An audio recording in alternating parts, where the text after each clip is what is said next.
आज हम 2016 की एक साईफाई रोमांस मूवी पैसेंजर्स देखने जा रहे हैं। मूवी स्टार्ट होती है एक इंटरस्टेलर स्पेसशिप एवलॉन से, जो कि स्पेस में ट्रैवल कर रही होती है। ये एक पहले से आबाद से आ रहे होमस्टेड 2 की तरफ जा रही है।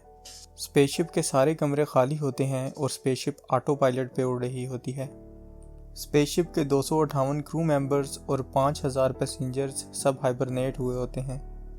अचानक स्पेसशिप एक एस्टेरॉयड बेल्ट में से गुजरती है, जिसकी वजह से इसकी शील्ड डैमेज हो जाती है और इसमें बहुत सी खराबियां पैदा हो जाती हैं।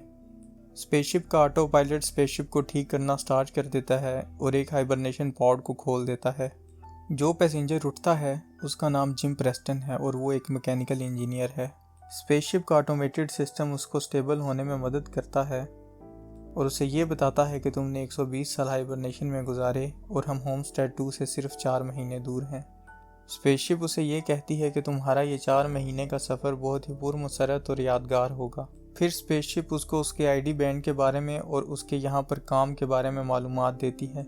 जिम शिप के बाकी मेंबर से मिलने के लिए बेताब होता है। वो फ़ौरन अपने कैबिन में जाता है और अच्छे से कपड़े पहन लेता है। फिर वो एक ऑटोमेटेड क्लास में जाता है। उसे ये देखकर बहुत अजीब लगता है कि इतनी बड़ी क्लास में वो सिर्फ अकेला ही आया है। इस क्लास में उसे ये पता चलता है कि ज़मीन की बढ़ती हुई आबादी और माहौलियाती आलूदगी की वजह से ये स्पेसशिप इंसानों को दूसरे सियारे पर लेकर जा रही है। जिम होलोग्राफिक टीचर से ये क्वेश्चन पूछता है कि वो यहाँ पर अकेला क्यों है, लेकिन उसे इस सवाल का कोई जवाब नहीं मिलता। फिर वो खुद ही दूसरे पैसेंजर्स को ढूंढने चला जाता है। वो स्पेसशिप के सारे मेन एरियाज़ में लोगों को ढूंढता है, लेकिन उसे कोई भी नहीं मिलता। फिर जिम एक ऑटोमेटेड इंफॉर्मेशन सिस्टम के पास जाता है और उससे कहता है कि मुझे किसी असली इंसान के साथ बात करनी है, लेकिन ऐसा हो नहीं पाता। फिर जिम उसे कहता है मेरी कैप्टन से बात करवाओ। जब स्पेसशिप उसकी कैप्टन के साथ बात नहीं करवाती तो वो खुद ही कैप्टन के कमरे में चला जाता है। वहाँ पहुंचकर उसे पता चलता है कि वो कैप्टन का कमरा खोल नहीं सकता, लेकिन उसे शीशे में से नज़र आता है कि कैप्टन क्रू का कोई भी मेंबर अंदर मौजूद नहीं। इसके बाद जिम ऑब्जर्वेटरी में जाता है, जहां पर जाकर उसे पता चलता है कि स्पेसशिप हकीकत में अपनी मंजिल से 90 साल दूर है। फिर वो दोबारा इंफॉर्मेशन सिस्टम के पास जाता है और ज़मीन पर मैसेज भेजकर पूछता है कि मुझे अब क्या करना चाहिए, क्योंकि उसे दोबारा हाइबरनेशन सिस्टम में जाना नहीं आता। सिस्टम उसे बताता है कि इस फ़ोन कॉल का जवाब ज़मीन से वापस आने में 55 साल लगेंगे। जिम बहुत ज़्यादा परेशान हो जाता है और बार की तरफ चला जाता है। वहाँ पर उसे एक आर्थर नाम का बारटेंडर नज़र आता है। बारटेंडर के साथ बातें करते हुए जिम को लगता है कि इसके अंदर कुछ ना कुछ तो अजीब है, लेकिन जब वो जिम के लिए ड्रिंक लेने जाता है तो उसे पता चल जाता है कि ये एक रोबोट है। अगली सुबह जिम उठने के बाद कैंटीना में नाश्ता करने जाता है। यहाँ पर पहुँचकर इसे पता चलता है कि खाने पीने की ज़्यादातर चीज़ें गोल्ड स्टैंडर्ड पैसेंजर्स के लिए रिजर्व्ड हैं। वो वहाँ से एक सादी कॉफ़ी लेता है और फिर अपने हाइबरनेशन चैम्बर को ठीक करने की कोशिश में मसरूफ़ हो जाता है। वो इसे ठीक करने के बाद पॉड में लेट जाता है, लेकिन कुछ भी नहीं होता। फिर वो कटिंग टॉर्च के साथ कैप्टन क्रू चैम्बर के दरवाजे को काटने की कोशिश करता है, लेकिन नाकाम रहता है। जिम रोज़ाना आर्थर के साथ बात करने के लिए बार में जाता है। रोबोट उसे एक गोल्ड क्लास रूम में घुसने का तरीका बता देता है। जिम ऐसा करने में कामयाब हो जाता है और वो बहुत एंजॉय करता है। जिम शिप पर मौजूद तमाम खाने खाता है, हर तरह की गेम्स खेलता है और जो कुछ अवेलेबल होता है वो सब कुछ करता है। लेकिन जैसे जैसे वक्त गुजरता है, अकेलेपन की वजह से उसकी हालत बद से बदतरीन होती जाती है। एक दिन वो हाइबरनेशन चैम्बर में से गुजर रहा होता है तो उसकी नज़र एक स्पेस सूट पर पड़ती है। वो ये सूट पहनता है और एयरलॉक में चला जाता है। वो एयरलॉक का बटन दबाकर उसे खोलता है और शिप से बाहर स्पेस में चला जाता है। ये स्पेस का व्यू उसके लिए बहुत ही हैरानकुन और हैरत अंगेज़ होता है। उसे ये सोचकर बहुत खुशी होती है कि वो दुनिया का सिर्फ अकेला एक इंसान है जो इस नज़ारे को देख सकता है। फिर अचानक जिम को अपने अकेलेपन का एहसास होता है और वो रोना शुरू कर देता है। वो शिप में वापस आता है और अपना सूट उतार कर बगैर सूट के ही एयरलॉक में चला जाता है। वो अपनी ज़िंदगी ख़त्म करने की नीयत से एयरलॉक का लीवर नीचे खींचता है। ऐन मौके पर उसका जहन तब्दील हो जाता है और वो वापस भागना शुरू कर देता है। हाइबरनेशन चैम्बर में अचानक उसके पाँव के नीचे एक बोतल आती है और वो स्लिप होकर नीचे गिर जाता है। जब जिम खड़ा होता है तो उसकी नज़र एक हाइबरनेशन पॉड पर पड़ती है, जिसमें एक अरोरा नाम की लड़की सोई होती है। जिम उसकी फाइल्स को डायरेक्टरी में ढूंढता है और उसके इंटरव्यू सुनता है। उसे इस लड़की के साथ पहली नज़र में प्यार हो जाता है। फिर वो रोज़ाना उस लड़की की पॉड के पास बैठकर उसके इंटरव्यू सुनता है। एक दिन वो आर्थर के पास बैठकर उस लड़की के लिखे हुए आर्टिकल्स पढ़ रहा होता है। जिम उस लड़की के बारे में सोचता रहता है फिर उसके जहन में उस लड़की को उठाने का आइडिया आता है। वो अपना आइडिया आर्थर के साथ शेयर करता है, लेकिन आर्थर को उसकी समझ नहीं आती। आर्थर उसे कहता है कि अगर तुम उस लड़की को अपने फ़ायदे के लिए उठाओगे तो वो भी तुम्हारे साथ इस शिप पर फंस जाएगी। फिर कुछ अरसे के लिए जिम इस आइडिया को छोड़ देता है, लेकिन जैसे जैसे वक्त गुजरता है उसका अकेलापन उसे ये फैसला लेने पर मजबूर कर देता है। फिर एक दिन वो उसकी पॉड के पास जाता है और उसे एक्टिवेट कर देता है। जब वो उठती है और उठने की उन्हीं मराहिल में से गुजर रही होती है जिनमें से जिम गुजरा था, वो भागकर अपने कमरे में छुप जाता है। थोड़ी देर बाद वो उसको ढूंढने के लिए सेंटर रूम में जाता है। अरोरा वहाँ उसी कंफ्यूज्ड हालत में खड़ी होती है जिस हालत में जिम 1 साल पहले था। जिम उसे बताता है कि सिर्फ वही दोनों जाग रहे हैं और फिर वो उसे ऑब्जर्वेटरी में ले जाता है। फिर वो उसे बताता है कि वो कैप्टन कमांड क्रू मेंबर्स का दरवाज़ा नहीं खोल पाया और वो उन तक नहीं पहुंच सकते। अरोरा डर जाती है और वापस अपनी पॉड की तरफ भागती है। जिम उसे बताता है कि इस पॉड में जाने के लिए जो स्पेशल इक्विपमेंट चाहिए वो इस शिप पर अवेलेबल नहीं और हम इसके अंदर नहीं जा सकते। वो उसे बहुत पुरएतमाद तरीके से यकीन दिलवाने में कामयाब हो जाता है कि अब उन्हें इकट्ठा रहना होगा। फिर वो उसे कहता है कि तुम थक गई होगी, तुम अपने रूम में जाकर सो जाओ। अरोरा उसे कहती है कि मुझे ये बहुत बुरा लगा कि तुम्हें पूरा साल शिप में अकेले गुजारना पड़ा। जिम आर्थर के पास जाता है और उसे कहता है कि मुझे अपने किए पर पछतावा हो रहा है। जिम आर्थर से कहता है कि तुम्हें इस चीज़ को सीक्रेट रखना होगा कि मैंने अरोरा को उठाया। अगले दिन अरोरा उठती है और सेंटर रूम में जाकर इंफॉर्मेशन डेस्क से हाइबरनेशन के बारे में इंफॉर्मेशन लेती है। वहाँ जिम भी आ जाता है और फिर दोनों इकट्ठे ब्रेकफास्ट करने चले जाते हैं। अरोरा को पता चलता है कि जिम पिछले 1 साल से एक ही तरह का खाना खा रहा है। फिर अरोरा उसे अपना गोल्ड पास इस्तेमाल करके अच्छा ब्रेकफास्ट लेकर देती है। अरोरा को यकीन होता है कि वो पॉड्स को रिपेयर कर सकती है। वो जिम की तरह ना उम्मीद नहीं होती। शिप पर मौजूद तमाम इंफॉर्मेशन और टूल्स इकट्ठे करने के बाद वो पॉड को रिपेयर करने की कोशिश करती है, लेकिन नाकाम हो जाती है। फिर वो कैप्टन क्रू के कैबिन वाला दरवाज़ा तोड़ने की कोशिश करती है, लेकिन इसमें भी नाकाम हो जाती है। जिम को स्पेसशिप के अंदर खराबियाँ बढ़ती हुई नज़र आती हैं। आहिस्ता आहिस्ता अरोरा को अपनी सिचुएशन की समझ आना शुरू हो जाती है। वो जिम के पास जाती है और उसका इंटरव्यू लेना शुरू कर देती है। उसे लगता है कि इसकी स्टोरी दिलचस्प होगी। वो उससे पूछती है कि तुम दूसरे सियारे पर क्यों जा रहे हो। जिम जवाब देता है कि मैं दूसरे सियारे पर एक अच्छी ज़िंदगी ढूंढने जा रहा हूँ। कुछ देर बाद दोनों ऑब्जर्वेटरी पहुँच जाते हैं और वहाँ अरोरा उसे अपनी दूसरे सियारे पर जाने की वजह बताती है। वो कहती है कि मेरे पास इस ट्रिप का रिटर्न टिकट भी है। वो ये सोच कर आई थी कि वो होमस्टेड 2 प्लैनेट पर जाएगी, वहाँ 1 साल गुजारने के बाद वापस ज़मीन पर आ जाएगी। वो ये कहानी लिखकर दुनिया की सबसे अच्छी जर्नलिस्ट बनना चाहती थी। अरोरा आहिस्ता आहिस्ता मायूस हो जाती है, लेकिन जिम के पास उसे खुश करने का एक तरीका होता है। वो उसे सिनेमा ले जाता है जहाँ दोनों डांस करते हैं। फिर बास्केटबॉल खेलने के बाद जिम उसे आर्थर के पास बार में ले जाता है। इस सब से वो बहुत खुश हो जाती है और थोड़ी देर के लिए अपनी हालत को भूल जाती है। फिर जिम अपने कमरे में बैठकर कुछ बना रहा होता है और अरोरा उसे देख लेती है।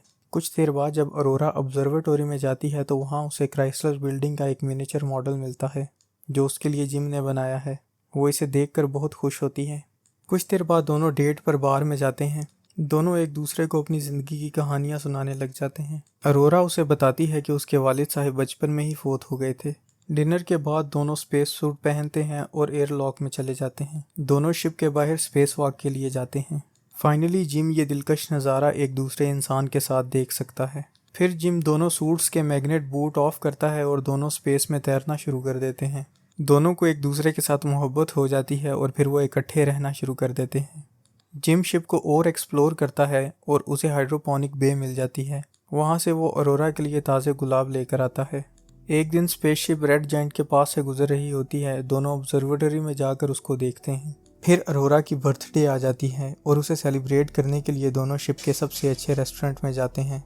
इसके बाद वो आर्थर के पास बार में चले जाते हैं। जिम वॉशरूम में जाता है और अरोरा के लिए जो उसने रिंग बनाई थी उसे देख रहा होता है। पीछे अरोरा बार में बैठी आर्थर के साथ बातें कर रही होती है।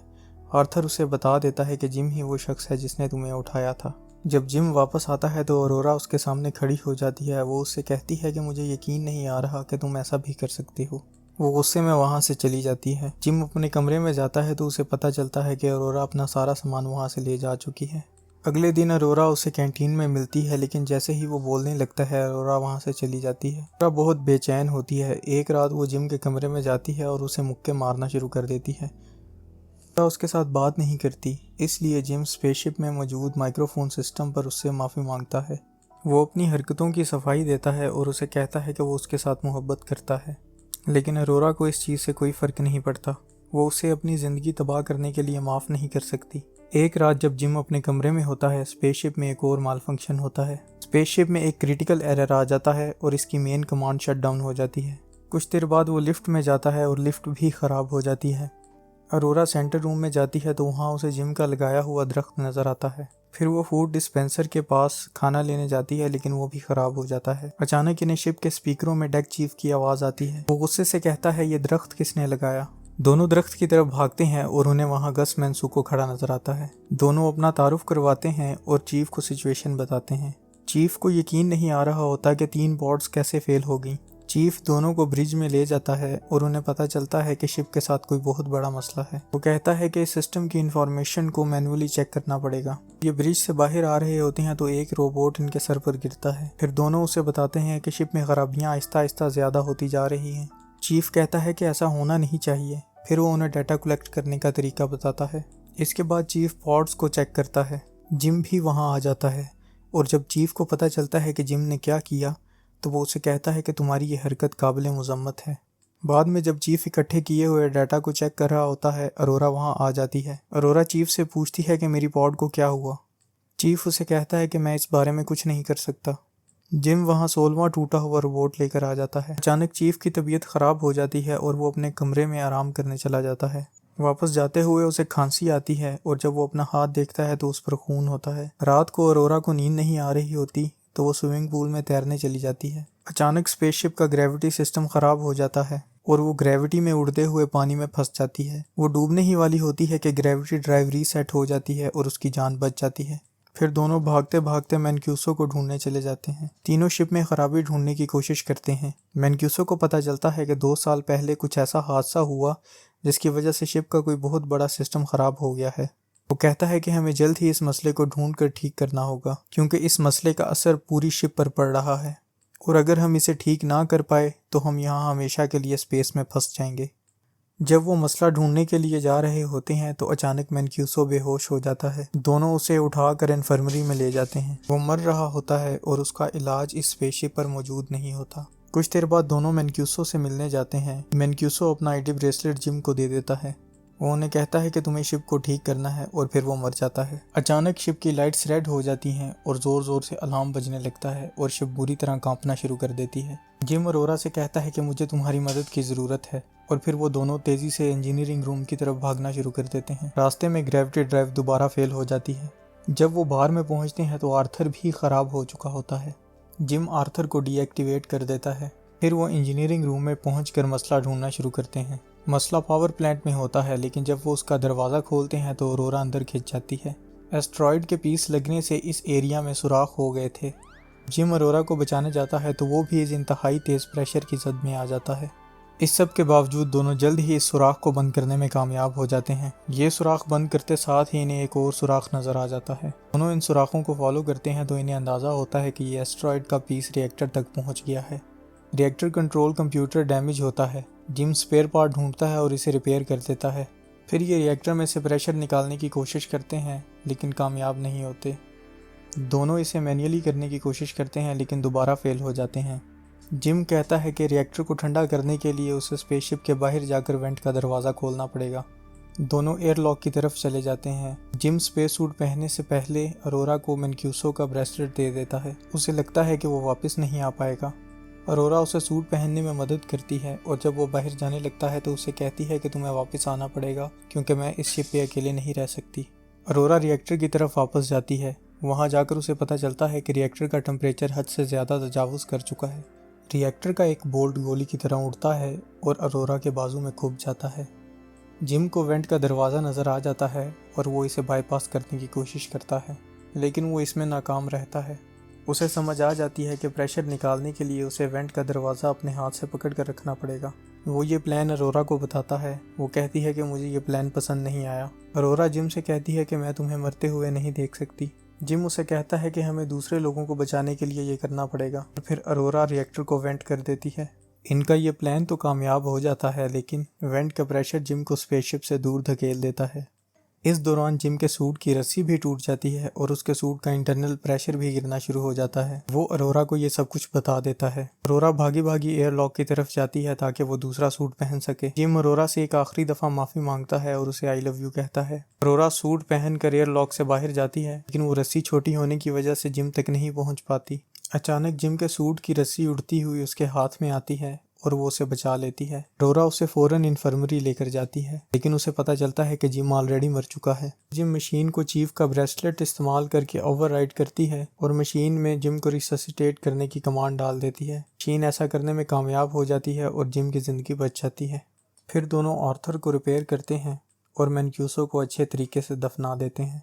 फिर जिम अरोरा को इन्फर्मरी लेकर जाता है और उसे कहता है कि उसने मेडिकल पॉड को हाइबरनेशन पॉड की तरह इस्तेमाल करने का तरीका ढूंढ लिया है। उसे कहता है कि अब तुम इस हाइबरनेशन पॉड में जाकर अपना बाकी का सफ़र सोकर गुजार सकती हो। लेकिन अरोरा ये फैसला करती है कि वो जिम के साथ इस स्पेसशिप पर जाकर वक्त गुजारेगी। जिम उसे शादी के लिए प्रपोज करता है और वो दोनों अपनी बाकी की ज़िंदगी स्पेसशिप पे गुजार देते हैं। 88 साल के बाद स्पेसशिप अपनी मंजिल पर पहुंच जाती है। शिप के सारे क्रू मेंबर उठ जाते हैं और वो स्पेसशिप की कंडीशन देखकर हैरान हो जाते हैं। अरोरा शिप में क्रू मेंबर्स के लिए एक मैसेज छोड़ जाती है, जिसमें जिम और अरोरा की इस शिप में गुजारी हुई ज़िंदगी का खुलासा होता है। और यहाँ पर यह मूवी ख़त्म हो जाती है।